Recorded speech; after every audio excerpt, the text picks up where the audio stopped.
vamos lá. Renan, eu queria que você desse um panorama pra gente, depois eu quero entender um pouco mais sobre a criação do partido, quero entender um pouco também do que você já tem de proposta, do que você já tem aí de pensamento para 2026, mas eu também queria entender como que você enxerga esse panorama. Você vê que a direita tá um pouco desestruturada, você vê que, pô, tava todo mundo apostando muito numa possível entrada do Tarcísio, que seria uma figura bem forte, e ele falou, porra, não, eu não vou seguir nisso daí não. Como é que você tá vendo esse cenário? O que a gente chama de direita, você tá falando aqui, é o bloco que é antipetista, né? Se a gente olhar Estamos direitinho... falando, é isso. É um bloco antipetista porque falar que é direita, a candidatura do Flávio Bolsonaro, era direita em termos nominais, ele é a candidatura hoje do Centrão. O Flávio representa a candidatura, vamos dizer, da máquina política clássica brasileira. Não à toa que ele tá fazendo campanha como tal, ele fica dançando em cima de uns palcos, e ele leva o recall do pai dele. Então o que ele pretende fazer, para fazer um overview de todo mundo? O Flávio, ele usa o sobrenome do pai para captar uma base eleitoral pré-existente, ligada ao pai, é um recall. Só que ele, para diminuir a rejeição, ele usa só o nome Flávio. Então na campanha tá só Flávio, não tem o Bolsonaro para tentar amealhar votos de pessoas de centro, vamos colocar aí. E ele faz uma campanha despolitizada, é uma campanha de despolitização recall. Então é volume, porque você tinha falado no começo, a esquerda tá mais bem estruturada. Ela não está. Na verdade, quem está estruturado é o Centrão. A esquerda, ela tá bem fechada. Você dá uma olhada, o PT nem tem uma coalizão de partidos de centro/centrão ao redor dele, como ele costumava ter nas eleições de 6, 10 ou 14. O PT tá bem isolado num bloco à esquerda. Então, quando a gente olha, o Flávio representa uma candidatura do Centrão. Com essa candidatura, eu volto a colocar, despolitizada. Ele não tá falando nada com nada, ele dança, e é isso. Ele tenta reduzir, vamos dizer, a rejeição do nome do pai, fazendo esse tipo de construção meio infantil. Eu acho que ele tá tímido até, no sentido de tá aparecendo apareceu pouco, né? ainda, né? Não, pelo contrário, ele tá em campanha agora, ele tá... É que assim, Você ele tá fora do meu algoritmo, então. Graças a Deus. Neymar aparecendo muito aí, tá o atrapalhando, Ancelotti vai levar ele pra Copa ou não, aí tá atrapalhando meu algoritmo, os papos sérios. Faz bem pra tua cabeça. Entendeu? Posso ter certeza disso, porque a campanha de retardado, assim. Campanha de retardado mental. Umas danças parecendo aquele boneco de posto. E no momento que o pai dele tá preso, quase morrendo, que o país está numa crise política sem precedentes, diante dos maiores escândalos de corrupção da história. Mas por quê? Porque o Centrão faz campanha assim. Você vai pegar políticos clássicos do Centrão, é música e dança, e ele tá em campanha, é jatinho pra lá, jatinho pra cá. Ele tava agora em João Pessoa, tava em Rondônia outro dia, e é isso, ele vai ficar fazendo isso, porque o partido dispõe de muita grana. A gente tá falando de um partido com uma estrutura bilionária, que é o PL, fazendo isso. O outro cara do Centrão que concorre com ele é o Ratinho Júnior, que é do PSD. O Ratinho Júnior é um cara que apoiava o PT no começo da carreira dele, depois ele disse que foi mais à direita, mas é um cara do Centrão, que é o PSD, é o partido do Kassab. O argumento dele aí para as eleições, eu acho muito engraçado, é que vamos discutir, vamos debater, que é um tipo de argumento do Centrão. Foi perguntado no Canal Livre, lá na Band, sobre redução da maioridade penal, e falou, olha, isso tem que ser muito bem debatido. Acho que essa aqui seria, vamos dizer, a frase clássica de um político do Centrão, quando abordado com um tema um pouco espinhoso. Tem o Zema, que é o governador de Minas. Eu posso colocar ele como um candidato de direita, uma direita liberal, bolsonarista, ele é profundamente bolsonarista. Ele tenta ser, como é o caso do Partido Novo, mais bolsonarista do que os próprios Bolsonaro, e ele pretende ser vice do Flávio, então ele tá construindo uma pré-candidatura para ser vice do Flávio. E tem eu, que fundei um partido essencialmente de direita, de um movimento que também tem na veia, né, na sua história, uma luta anticorrupção muito forte. A gente organizou as ruas, por exemplo, durante a Operação Lava Jato, há coisa de 10 anos atrás, lideramos manifestações contra Dilma Rousseff, denunciamos a direita corrupta, que eu chamo o Flávio Bolsonaro de direita master, né, é o banco master à direita, inclusive tem o PL ali, e junto, que seria uma instituição financeira que banca as farras deles. E fomos cancelados por muito tempo na direita por falar a verdade, que a esquerda é corrupta no Brasil e a direita também. Então você tem esses nomes que estão postos no jogo aí, e aí que vença o melhor, né? Ou melhor, não é um esporte, né? Que vença quem convencer as pessoas. Como que você viu essa saída do Tarcísio do jogo? Assim, todo mundo achou que ele ia entrar nessa briga aí. Ele queria, mas o Tarcísio é um homem fraco. Vocês precisam conhecer quem é o Tarcísio. O Tarcísio é um cara que ele era um burocrata. Eu conheci ele, inclusive, a primeira vez que eu vi ele foi no começo do governo Temer. Então ele foi levado pela turma do Valdemar para dentro do governo Dilma, ficou no governo Dilma. Depois ele foi pro governo Temer, aí foi fazer aquelas PPIs e tal do governo Temer. Disso, ele foi puxado aí sim como ministro no governo do Bolsonaro. Aí o Bolsonaro lançou ele como candidato. Então ele é um cara, vamos dizer, a natureza dele é a de um burocrata. Ele serve o líder em questão. Se o líder é a Dilma, ele serve a Dilma. Se ele é o governo Temer, ele vai servir o Temer. Na época ele serviu o Moreira Franco. Depois o Bolsonaro. E quando ele foi se ensaiar, porque o Centrão começou a comer a cabeça dele, você é o candidato, você ganha, tal. Eu nunca vi viabilidade nisso, porque primeiro a família Bolsonaro era dona do ticket. Quem era dono do ticket, serei candidato à direita para a presidência em 26, era a família. Quem definiria a família? Ficaram vendendo que o Ciro Nogueira, vamos falar a verdade, ele ficou fazendo preço no mercado, que ele ia montar a chapa, que já estava tudo fechado, que a família Bolsonaro ia se contentar com, vamos dizer, ficar olhando, e só faltou combinar com a família Bolsonaro. Então, eu realmente nunca achava. Você vai pegar, tem podcast, tem vídeos meus do final do ano passado já falando, gente, esqueçam o Tarcísio, não faz nenhum sentido pra família permitir que um cara leve todo o vigor eleitoral deles, enquanto eles ficam chupando o dedo. Aí depois, vamos supor, ele ganha uma eleição, ele vai abandonar eles, que é o que todo mundo pretende fazer com a família Bolsonaro, porque não confia neles.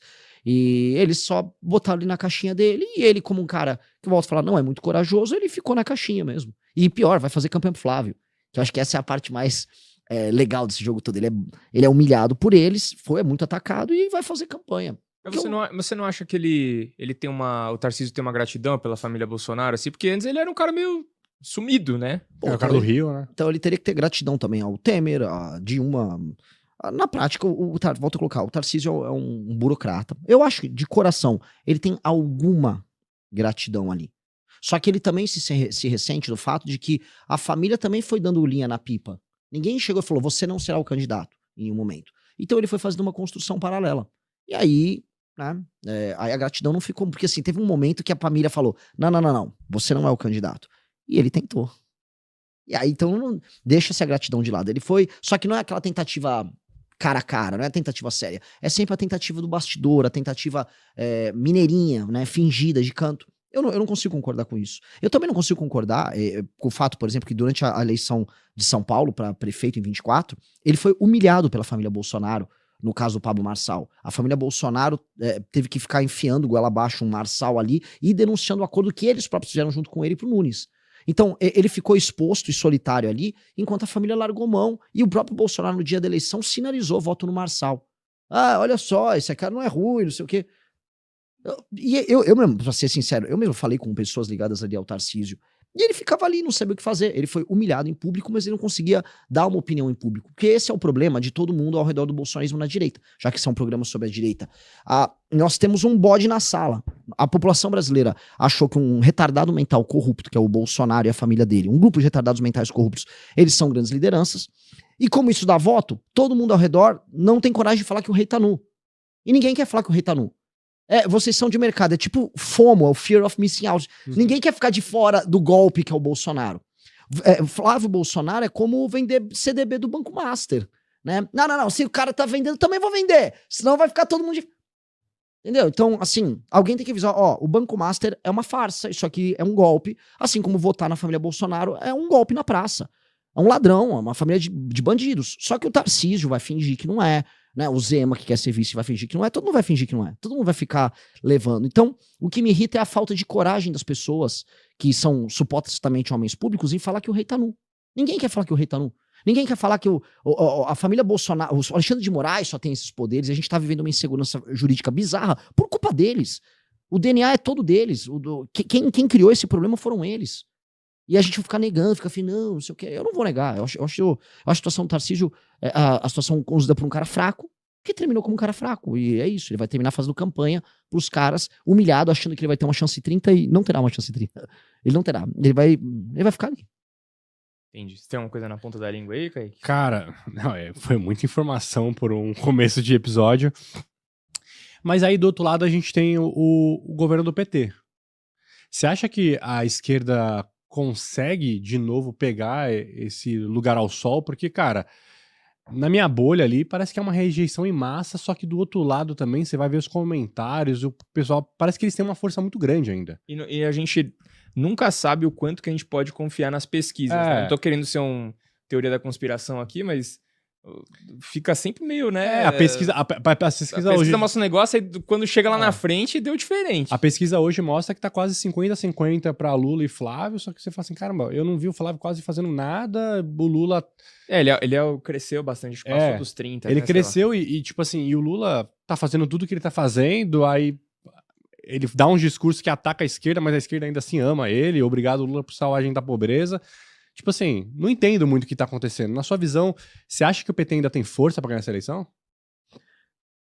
Eu acho que em condições normais de temperatura e pressão, não só o PT como as esquerdas, não só no Brasil, mas na América Latina como um todo, no mundo em certa medida, elas estão lenhadas. É um momento muito ruim para as esquerdas e o próprio Lula sabe disso. O Lula nem tanto, vamos botar os estrategistas, o Dirceu com certeza sabe disso. Esse é um momento muito ruim para as esquerdas no mundo porque a esquerda perdeu o horizonte histórico. O que é perder o horizonte histórico? O que é o grande projeto de esquerda no longo prazo? É levarmos a uma revolução socialista? O que é? Eles perderam esse horizonte, eles se tornaram establishment em maior parte dos lugares e os movimentos essencialmente populistas, eles são à direita. Na Europa, a eleição do Trump vai nessa linha e você está tendo uma resposta à direita aqui, para falar no continente, em toda a América Latina. O México é o único lugar em que a esquerda persiste e eu acho que infelizmente vai continuar persistindo. Aqui no Brasil, a esquerda é mais ou menos isso. Tá? Eles entendem que eles não têm muito para onde ir em termos de desenvolvimento de uma agenda, então eles vão tentar manter o poder e torcer para mudar as correlações de forças, que é o plano do Zé Dirceu. Manter o poder para eles significa, em última instância, jogar no erro do adversário. Em condições normais de temperatura e pressão, o antipetismo é maior do que o petismo hoje. O antipetismo. Só que o antipetismo capitaneado pela família Bolsonaro, ele não tem vigor, porque ele tem vamos botar aqui, uma alta rejeição nas pessoas conforme elas adquirem um pouco mais de consciência. Então você vai pegar grandes centros urbanos, vai pegar as pessoas mais jovens, as pessoas não compram a família Bolsonaro. Foi esse o motivo da derrota do Flávio em 2022. E o PT pretende fazer o quê? O PT pretende que o Flávio seja o candidato. Vocês vão reparar, a esquerda e o governo federal institucionalmente não começaram nenhum ataque contra o Flávio. Eles vão aguardar passar o período das filiações agora e depois aguardar ficar certo que o candidato é o Flávio. Aí vai vir um bombardeio contra ele. E aí eles vão jogar no erro da família. Eles vão jogar no erro dos Bolsonaro, que é uma tática do time de futebol no contra-ataque. Você tá falando que estão mais na bolha do futebol pra Copa? Eles vão jogar aquele jogo clássico de contra-ataque. Eles não têm volume de jogo pra vencer, mas eles podem jogar no erro do adversário. E aí do outro lado, né, os adversários que estão postos aí, pra eles seria muito melhor que fosse justamente um membro da família. Então, a família Bolsonaro está tentando diminuir a quantidade de erros do Flávio, estão tentando tirar o nome Bolsonaro, o sobrenome Bolsonaro, para tentar vender ele como outra coisa, fazer uma campanha mais do centrão, um cara pulando, dançando. E é isso. Né? Então, o jogo na cabeça deles é esse. Mas você acha que hoje existe uma guerra interna dentro da direita? Porque parece que, tipo assim, cara, no final das contas, só desperta a força. Todo mundo tem uma vontade de tirar o PT, só que como fica vários candidatos, ninguém se une, todo mundo querendo puxar a corda para um lado, parece que não chega a uma conclusão. Mas tem que unir? Eu que pergunto, você acha que tem que unir? Eu acho que não. Você venderia CDB do Banco Master? Não. Então por que eu tenho que vender Flávio Bolsonaro? Eu não vou vender Flávio Bolsonaro. Flávio Bolsonaro é um rachador, a família dele é uma família de criminosos. Por que eu tenho que vender um criminoso que está nos traindo o tempo todo? A gente tem que fazer voltar aqui no tempo e pegar o trabalho dele como senador. Tudo que nós estamos vivendo problemático no Brasil foi gerado por ele. O STF tem superpoderes, o Brasil vive uma insegurança jurídica. Jura? Quem foi que gerou isso? Quem foi que destruiu a Operação Lava Jato, que anulou todas as provas da COAF para se salvar? Foi um pedido, uma ação do Flávio Bolsonaro com uma liminar do Gilmar Mendes. Depois ele destrói a Operação Lava Toga. Depois ele e a família trabalham o tempo todo para concentrar o poder daquilo que a gente chamava de direita ao redor da família. O Lula é solto, todas as figuras que participaram da Operação Lava Jato são soltas. Esse é um processo que a família Bolsonaro fez em comum acordo com o STF. Por isso que vocês nunca vão ver a família Bolsonaro falar nada do Gilmar Mendes. Foi o Gilmar Mendes que salvou o Flávio Bolsonaro. Então, um cara desses é um problema. E aí eu vou ficar usando o exemplo do Banco Master, que sempre é legal contextualizar onde eu tô, que vocês falam de mercado e tal. Então assim, é como se assim, todo mundo vendendo o CDB do Master, então eu tenho que vender também. Porque senão você vai ficar de fora. Então a direita fez assim, nitidamente o eleitor não tá se preocupando com a corrupção e com os erros e com as traições da família Bolsonaro. Então eu meio que vou embarcar nisso. Partido Novo é um exemplo. Partido Novo foi crítico, eles pediram impeachment do Bolsonaro conosco na Avenida Paulista. Só que uma parte do Partido Novo falou, gente, vamos ficar na maciota e vamos ficar farmando os eleitores do Bolsonaro, apoiando, e aí depois a gente vê o que faz. E aí eu tô vendo, né? Essa política de responsabilidade terminou agora com esse escândalo gigantesco que todo mundo tá comprado. As consequências da gente ser oportunista geram Banco Master e geram escândalo, fim hoje, a gente pode falar da República Brasileira. Então não tem que juntar. Agora, nós temos uma eleição de 2 turnos também, no fim do dia. Numa eleição de 2 turnos, alguém vai enfrentar o Lula no segundo turno. Então, você pode ter...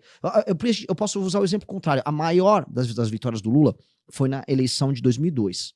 Ele teve um grande desempenho. Passou o trator em cima do Serra. Pega qual era, vamos dizer, a lista dos candidatos. Era Lula, Serra, Garotinho pelo PSB, partido da esquerda. Ele é um cara centro-esquerda. Ciro Gomes. E ainda tinha mais um que era de esquerda. Então, se você olhar direitinho, eram todos candidatos de esquerda naquela eleição. Pra gente poder dizer, a esquerda tá dividindo o voto. Não, a esquerda passou o trator na eleição. Então, o que tem é o seguinte. O clima, o espírito do tempo é a direita. O espírito do tempo é a direita. Mas há uma força muito grande que é o Lula. Não a esquerda. A esquerda brasileira tá realmente no chão. E essa força, ela tá cansada, ela tá desgastada, e ela só permanece no poder se jogar um jogo inteligente ali de contra-ataque. Esse é o jogo dado. E no campo da direita, há uma paixão que tá mais presa num universo, vamos dizer, de pessoas mais velhas, que é o bolsonarismo. Vamos botar aí 15% do eleitorado. Esse 15% do eleitorado, ele é barulhento, ele é bastante alienado, ele é um petista ao contrário, que fica amando a família Bolsonaro, fica acreditando naqueles contos de carochinha deles. E esse eleitor, ele joga, vamos dizer, muita força num bloco político, que é um bloco político que não presta, é um bloco político do centrão. E isso gera danos como um todo no campo da direita, ou no antipetismo, porque você briga as pessoas mais oportunistas a se alinharem a isso, e aí você gera, vamos dizer, um sistema de incentivos a um comportamento muito ruim. Você acha que esse bolsonarismo, ele acabou bagunçando muito o que é o conceito de direita, de verdade? É uma ótima pergunta, porque nominalmente eles são direita e eles praticam, enquanto discurso, vamos dizer, símbolos à direita. Então eu posso até colocar eles à direita, porque você pode ser corrupto de direita, você pode ser traidor de direita, você pode ser todas essas coisas de ser de direita. Não tem não tem nenhum impeditivo para isso. A gente pode estabelecer aqui também, na sua visão, o que é ser de direita também, né? Historicamente, o que a gente chama de direita é o defensor da ordem, e da ordem, pode-se falar da ordem política, da ordem moral, da ordem hierárquica, e a esquerda como aquela que tenta inverter ou subverter a ordem. Tá? Então a gente tem uma briga de caos e ordem, a gente pode colocar aí até o yin e yang, aquela simbologia toda. Então o bolsonarismo, ele se apropria dos símbolos da direita, sendo eles próprios, vamos dizer, brasileiros típicos na política. A gente pode colocar aí, que é o cara do centrão, o cara que tá na política para fazer um patrimônio, para ficar abastecendo determinado eleitorado. O que eles tiveram foi algo que foi muito específico dos anos 10, vamos colocar aqui, que foi o surgimento das redes sociais, e aí as pessoas se identificarem dentro dessas bolhas com seus símbolos. Por isso que quase todos esses heróis da direita no mundo inteiro surgiram nos anos 2010. Eles não vêm dos anos 2000. Eles são um fenômeno dos anos 2010, 2014, 15, 16, 17, 18... Né? Tudo surge mais ou menos ali. Todos esses nomes internacionais que a gente vê. E o Bolsonaro foi essa versão no Brasil. Né? Então as pessoas começaram a fazer uso de redes sociais, e especialmente os mais velhos, isso é parecido com o Trump. Eles geram uma identificação no sentido de, meu, esse cara aqui ele é como eu, ele é que nem eu, ele fala as verdades. Porque aquela geração mais velha, a geração boomer, ela tá tendo ali sua espécie de o canto do cisne, a sua última grande tentativa política de ver sua visão de mundo interferir na realidade. Então o Trump é isso nos Estados Unidos e o Bolsonaro faz isso no Brasil, a família Bolsonaro. A questão é que o Trump, o Trump conseguiu trazer as gerações mais novas com ele. Na última eleição isso ficou bem claro. A família Bolsonaro já não consegue. Então eles ficaram muito presos no famoso tiozão do Zap, né, a tia do Zap.